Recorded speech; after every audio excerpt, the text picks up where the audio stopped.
በየጊዜው ባለቤትነቱ የኛ ቢሆንም ከግብጽ ክርስቲያኖች ዘንድ ጭቅጭቅ የማያጣው በየጊዜው የእስራኤል ፖሊስ ለግልግል የሚገኝበት ስፍራ በየጊዜው ኢትዮጵያውያን ኢየሩሳሌም ሲደርሱ የኛ ብለው በነጻነት የሚያርፉበት ስፍራ ዴር ሱልጣን። በወርሃ አብይ ጾም ክርስቲያኖች ወደ ኢየሩሳሌም ያመራሉ። ምክንያታቸው ደግሞ ኢየሱስ ክርስቶስ የጾመበትን ገዳመ ቆሮንጦስ፣ የተሰቀለበትን ቀራንዮ፣ ተቀብሮ በሦስተኛው ቀን የተነሳበትን ጎለጎታ፣ የጸለየበትን ጌቴሰማኒን ለመሳለምና ለመጎብኘት በረከትም ለማግኘት ነው። እናም ታዲያ በዚህ የበረከትና የማመስገን ጉዟቸው የራሳቸው የሀገራቸው ርስት ነው የተባሉትን ታላቅ ስፍራ መመልከት፣ በውስጡ ያሉትንም ቅዱሳት ስፍራዎችን መሳለም ሌላኛው ተግባር ነው። በዴር ሱልጣን የኢየሱስ ክርስቶስ ልደት፣ ሆሳዕና፣ ስቅለትና ትንሣኤው፣ የመስቀል ደመራ በዓላት በስፍራው በሚኖሩም ሆነ ለመሳለም በሚሄዱት ኢትዮጵያውያን በጥምረትና በድምቀት የሚከበርበት ስፍራ ነው ዴር ሱልጣን። በአንዱ መግቢያው ሞዓ አንበሳ ዘእምነገደ ይሁዳ ዳግማዊ ምኒልክ ንጉሠ ነገሥት ዘኢትዮጵያ 1889 በሚል የተጻፈበት የኢትዮጵያውያን ንብረት መሆኑን ያኔ በ1889 የሚመሰክር ነው ዴር ሱልጣን። የሆነ ሆኖ ከንጉሥ ሰለሞን ለንግሥት ሳባ የተበረከተ ስጦታ ነው። ከንጉሥ ሰለሞን ቤተ መንግሥት ፊት ለፊት የሚገኝ ስፍራ። በዚህ ስፍራ ንግሥት ሳባ ቤተ መንግሥት ሠራችበት። ቀጥሎ 69 ነገሥታት ቤተ መንግሥታቸውን እያነጹ በዓመት 3 ጊዜ ኢየሩሳሌም እየሄዱ በስፍራው የኦሪት አይሁዳዊ የእምነት ሥርዓት ይፈጽሙ እንደነበር ይነገራል። የክርስትና እምነትን ከመቀበላቸውና የክርስትና እምነት ከመጀመሩ በፊት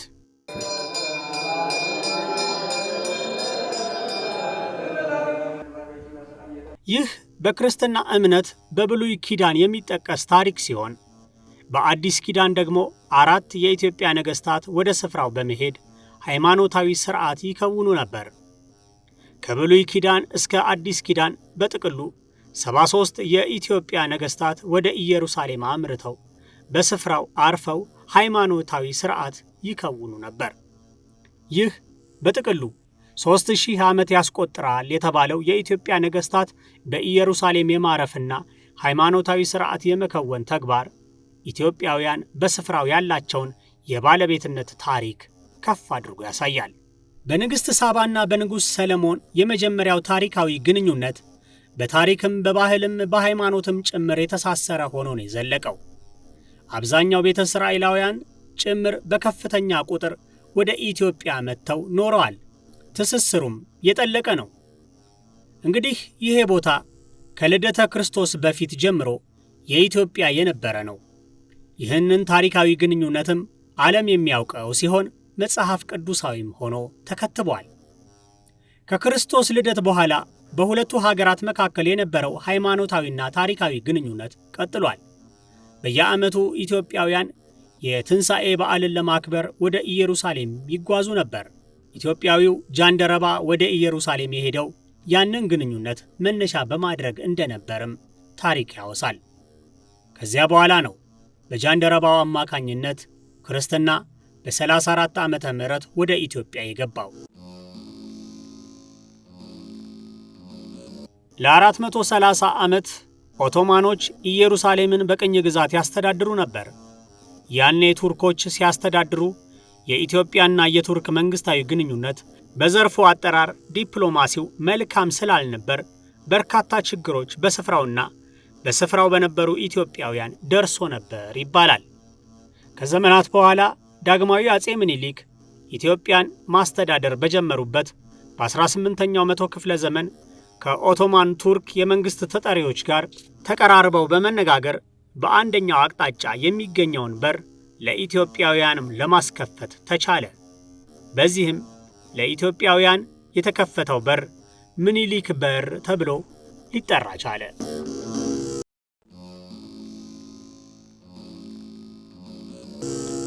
ዴር ቦታ፣ ደብር፣ ገዳም እንደማለት ሲሆን ሱልጣን ማለት ደግሞ ስልጣን፣ ባለስልጣን፣ ገዢ፣ ንጉሥ የሚሉ ሐሳቦችን ይዟል። በዚህም የቃላት ጥምረት ዴር ሱልጣን፣ ደብረ ሱልጣን፣ የንጉሥ ገዳም የሚል ፍቺ ይሰጣል። የንጉሥ፣ የባለስልጣን፣ የሹሞች ቦታ እንደማለት። በአረብኛ ቋንቋ ቃሉ የነገሥታት መሬት እንደማለት መሆኑን ስለ አካባቢው የሚያውቁም ይናገራሉ። ሁሉም የታሪክ ሰዎች በጋራ የሚስማሙበት ይህ በኢየሩሳሌም የሚገኘው የዴር ሱልጣን ገዳም ንግሥት ሳባ ጥበብን ሽታ ወደ ንጉሥ ሰለሞን በሄደችበት ወቅት የተሰጣት ስፍራ መሆኑን ነው። ዴር ሱልጣን የተባለው ስፍራ የሚገኘው ኢየሱስ ክርስቶስ በተሰቀለበት ቀራንዮና በተቀበረበት ጎለጎታ ከፍታ ላይ ነው። ዛሬ ላይ የፈራረሰው የሰለሞን ቤተ መቅደስ አቅራቢያና ለሰለሞን ቤተ መንግሥት አጠገብ የሚገኘው የዴር ሱልጣን ገዳም አሁን ያለው ይዞታ አናሳ መሆኑ ይነገራል። በጥንቱ ጊዜ የነበረው ይዞታ ተቆራርጦ የተወሰኑት በግብፃውያንና በሌሎችም እጅ እንደሚገኝ ይነገራል። በአንድ ወቅት ኢየሩሳሌም በእስልምና እምነት ተከታይ ነገሥታቶች በተያዘችበት ዘመን ሳልሃዲን የተባለ ንጉሥ በነበረ ጊዜ የዚህ ንጉሥ ተከታዮች ወደ ኢትዮጵያ በቅዱስ ላሊበላ ዘመን መጥተው እንደነበር ይነገራል። ያኔ የመጡት የእስልምና እምነት ተከታዮች በንጉሥ ላሊበላ መልካም የሆነ አቀባበል ተደርጎላቸው ነበርና ያኔ ሳላሃዲን ኢየሩሳሌምን ሲቆጣጠር የኢትዮጵያ የሆነውን ዴር ሱልጣንን ኢትዮጵያውያን ባለውለታችን ናቸው፣ ቦታቸውን አልነካባቸውም በማለት የቦታው ባለቤትነት የኢትዮጵያውያን ሆኖ ግዛቱም ተጠናክሮ እንዲቆይ የሆነበት የታሪክ አጋጣሚ መኖሩን አባቶች ያስታውሳሉ። በዚህ በዴር ሱልጣን ገዳም ምክንያት ኢትዮጵያውያን ወደ ኢየሩሳሌም ተጉዘው ኢየሱስ ክርስቶስ ተአምር የፈጸመባቸውን ከመወለድ እስከ ዕርገት የረገጣቸውን ስፍራዎች ሁሉ በአምልኮ ተሳልመው ይመለሳሉ። በዚህ በመሳለማቸው ሂደት ውስጥ ቀራንዮ፣ ጎለጎታ፣ ዴር ሱልጣን በኢየሩሳሌም ተከታትለውና ተያይዘው የሚገኙ ስፍራዎች ናቸው። በእነዚህ ስፍራ ግሪክ፣ ሶርያ፣ አርመን፣ ኢትዮጵያና ግብፅ አብያተ ክርስቲያናቶቻቸውን አሳንጸው ሥርዓተ አምልኮ ይፈጽማሉ።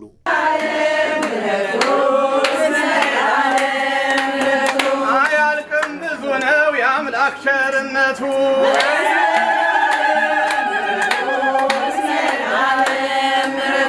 ነፍሴን አደራ መድኃኔዓለም፣ ነፍሴን አደራ መድኃኔዓለም፣ ነፍሴን አደራ መድኃኔዓለም፣ ነፍሴን አደራ መድኃኔዓለም። ምናልባት ሰው እንዳይሆን የለ ነፍሴን አደራ መድኃኔዓለም፣ ነፍሴን አደራ መድኃኔዓለም። እስከ 17ኛው መቶ ክፍለ ዘመን ማብቂያ ድረስ ኢትዮጵያውያን የተሰጣቸውን የዴር ሱልጣን ገዳም ስፍራ ርስታቸውን አስጠብቀው መቆየታቸው ይታወሳል። ኢየሩሳሌም በቱርክ ቅኝ ግዛት ሳለች በ1774 ዓመተ ምህረት ኢብራሂም የተባለ ግብፃዊ ከአገልጋዮቹ ጋር ማረፊያ ስለሌለኝ አስጠጉኝ በሚል ጥያቄ በዴር ሱልጣን ተጠግቶ መኖር መጀመሩ ዛሬ ላይ በግብፃውያን ዴር ሱልጣን የኛ ነው በማለት ለሚደረግ የርስት ነጠቃ መንገድ የከፈተ መሆኑ ይነገራል። አሁንም ቢሆን እስከ ቅርብ ጊዜ በግብፃውያን በሚኖሩ ግጭቶች መነኮሳትና ምዕመናን ጉዳት ሲደርስባቸው እየተመለከትን እንገኛለን። 1838 ወረርሽኝ ተከስቶ በነበረበት ጊዜ የይዞታ ማረጋገጫ የሆኑ ማስረጃዎች መቃጠላቸው፣ በ1850 ደግሞ ገዳሙን ልናድስ ነው በሚል ግብፃውያን ካደሱ በኋላ ኢትዮጵያውያንን አትገቡም ማለታቸው፣ በዚህም ከፍተኛ ግጭት ተከስቶ እንደነበር ይነገራል። በዳግማዊ አጼ ምኒልክ ዘመነ መንግሥት በወቅቱ ኢየሩሳሌምን ይቆጣጠር ከነበረው ሹም ጋር በመነጋገር ግዛቱ ለኢትዮጵያውያኖች እንዲመለስ ቢባልም እንደገና ግብፃውያን ኢትዮጵያውያንን ማስወጣታቸው በታሪክ ተከትቧል። በየጊዜው በሚታይ መሰል የኔ ነው እሰጥ አገባ ግብፃውያን የዴር ሱልጣንን አብዛኛውን ቦታ የራሳቸው ለማድረግ በቅተዋል። የዴር ሱልጣን ገዳም ላይ የሀገራቸውን የሰንደቅ ዓላማ ቀለም በመቀባት የራሳቸው ለማስመሰል ግብጾች ዘወትር ይታትራሉ። የዴር ሱልጣን ገዳምም የኢትዮጵያ ለመሆኑ ማስረጃ በዝርዝር የሚሻ ነው። ብፁዕ አቡነ ፊልጶስ በቅድስት ሀገር ይዞታችን ላይ ሰነድ ማስረጃ አካተው በጻፉት መጽሐፍ እስራኤላውያን በየሀገሩ በተበተኑና እስራኤል በሌላ አስተዳደር ስር በነበረችባቸው ዘመን የኢትዮጵያ ቅርሶችና ቦታዎች በአባቶች መሥዋዕትነት ተጠብቀው ነው የቆዩት። ዴር ሱልጣን ገዳም የኢትዮጵያውያን ስለመሆኑ ብፁዕ አቡነ ፊልጶስ በማስረጃ ሰንደው አቅርበዋል። ስለ ግብፃውያኑ ሊያውቀው የሚገባው አንድ ነገር አለ። ግብፅ አጠቃላይ ሕዝቧ 100 ሚሊዮን አይሞላም። ክርስቲያኖቹ ደግሞ ከ10 በመቶ አይበልጡም። የግብፅ ሕዝበ ሙስሊም በዴር ሱልጣን ገዳም ይገባኛል ክርክር ልክ እንደ ክርስቲያኖቹ ሲሟገት ነው የምንመለከተው። በብሔራዊ መንግሥት ደረጃ ነው የሚያሳስባቸው እንጂ ለአንድ እምነት ብቻ ትተውት አይቀመጡም። በአጠቃላይ በቅድስት ሀገር ኢየሩሳሌም ባላቸው ይዞታ በብሔራዊ ደረጃ ነው ጉዳዩን የሚመለከቱት። ወደ ሀገራችን ስንመጣ ግን ይህንን አናስተውልም። እርግጥ በነገሥታቱ ጊዜ ከአፄ ዮሐንስ ጀምሮ ለዚህ ገዳም ለፍተዋል። አፄ ዮሐንስ ለዴር ሱልጣን ገዳም ትልቅ ባለውለታ ናቸው። ቀጥሎ ያሉ ነገሥታትም ቦታውን ከማስከበር አንጻር ትልቅ ሥራ ሰርተዋል። ነገሥታቱ ፈሪሃ እግዚአብሔር የነበራቸው ስለነበሩ በተለይ የቤተ ክርስቲያንን ይዞታ ያስጠብቁ ነበር ተብሎ ነው የሚታመነው። ከደርግ መንግሥት ወዲህ ነው የቤተ ክርስቲያን አብዛኛው ክብሯም መብቷም እየተነፈገ የመጣው በሚል የዴር ሱልጣን ጉዳይም ትኩረት እንዳልተሰጠው ይዘረዘራል። ከደርግ መንግሥት ወዲህ ይዞታና ቅርስ ሀገራዊ ሀብትነቱ እየቀረ መጣ። እዚህ ጋር ትልቅ ስህተት ተፈጠረ። የዴር ሱልጣን ጉዳይ የብሔራዊ ጉዳያችን ሆኖ ነበር መታየት የነበረበት። ልክ እንደ አባይ ግብጾች ልክ እንደ ናይል ብሔራዊ ጉዳያቸው አድርገው ነው የሚሞግቱት የዴር ሱልጣንን ጉዳይ። በእኛ በኩል ግን በቤተ ክርስቲያኒቱም ሆነ በመንግሥት በኩል የተሰጠው ትኩረት አጥጋቢ አይደለም እየተባለ ይወቀሳል። የአካባቢውን ቋንቋ አውቆ በደንብ በሰነድና በማስረጃ የሚሞግት ባለሙያ መመደብ ያስፈልጋል። እርግጥ ነው እዚያ ያሉ መነኮሳት የተማሩ ናቸው። አረበኛም ሌላም የአካባቢውን ቋንቋ የሚናገሩ ቴክኖሎጂን በአግባቡ መጠቀም የሚችሉና የተለያየ ተጽዕኖ ማሳረፍ የሚችሉ ናቸው። ወደ ሀገር ውስጥ ስንመጣ ግን ጉዳዩን በትኩረት ያለመከታተል ችግር አለ። ችግር ሲመጣ ብቻ የአንድ ሰሞን አይነት ወሬ ሆኖ ያልፋል። የዴር ሱልጣን ጉዳይ ከሃይማኖት ቦታነትም በላይ ሀገራዊ ገጽታ ያለው ነው።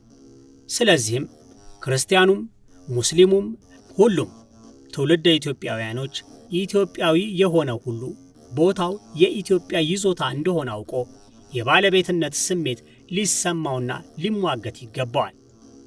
መንግስትም በዚህ ጉዳይ የሚጠበቅበትን ሚና መወጣት አለበት። በዚህ በዴር ሱልጣን ገዳም በጠቀስናቸው ችግሮች ሳቢያ ግንባታም ይሁን በስፍራው ያሉ ቤቶችን የማደስ ተግባር እንዳይከናወን አባቶችና ምዕመናንን መደብደብና መግደል ጭምር የነበረበት ጊዜ እንደነበር ይታወሳል። ከንግሥት ሳባ እስከ ዘንድሮ የይዞታ መመናመን ቢኖርም በአባቶች ያላሰለሰ ጥረት ዴር ሱልጣን ከኢትዮጵያ እጅ እንዳይወጣ ትልቅ ጥረት ተደርጎ ቆይቷል። የኢትዮጵያ መንግሥትና የኢትዮጵያ ኦርቶዶክስ ተዋሕዶ ቤተ ክርስቲያን ከእስራኤል መንግሥት ጋር በጋራ የኢትዮጵያውያን ቦታ ተከብሮና የተወሰዱትም ተመልሰው በራስ ስፍራ እንዲካለል ትልቅ ጥረት ሊያደርጉ እንደሚገባ ዘወትር ከወደ ዴር ሱልጣን ገዳምና ተሳልመው ከሚመለሱ ኢትዮጵያውያኖች የሚጠየቅ ተማጽኖ ነው።